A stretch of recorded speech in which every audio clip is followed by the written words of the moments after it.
Welcome to Pavinar's, webinars for the pavement community. Today we're briefly going to discuss the relationships between asphalt binder and asphalt mixture fatigue performance as described in NCHRP report 982. We're going to start with the asphalt binder fatigue portion, and the research team found that performance increased with binder failure strain and an increasing fatigue exponent. And fatigue exponent is defined as the slope of cycles to failure versus the strain plotted on a log-log scale.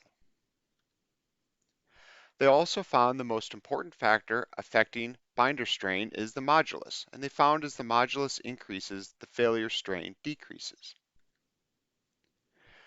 When talking about the fatigue strain capacity, or FSC, which is the binder's failure strain during fatigue, and it is theoretically represented by the strain at which the fatigue life is exactly 1. They found that the fatigue strain capacity at a given temperature and a given loading rate is only moderately correlated to the traditional G star sine delta, but it's correlated a little better to the Glover-Rowe parameter, or GRP, which is defined as the G star times cosine delta squared divided by sine delta. Now moving on to tying the binder fatigue to mixture fatigue, they found the best correlation occurred between the Glover-Rowe parameter, or GRP, and the field fatigue. They found that the recent loose mix aging procedures as provided in NCHRP 9-59, they found that may result in unrealistic loss of fatigue and fracture performance. They recommended a revisit of that recommended loose mix aging procedure. They found the fatigue exponent for the mixture was inversely related to the binder phase angle. And then finally, for thin pavements, they found that high R values, high rheological index values, may result in poor fatigue at low temperatures. And you can see the relation between the rheological index, the BBR creep stiffness at 60 seconds, and the BBR M value at 60 seconds.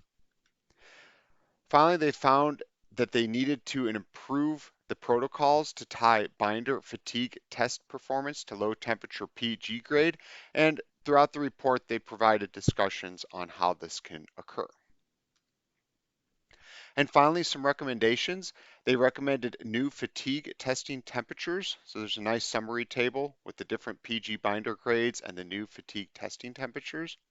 They actually recommended replacing the G star sine delta with the Glover-Rowe parameter, and they provided some guidance for specifications on that.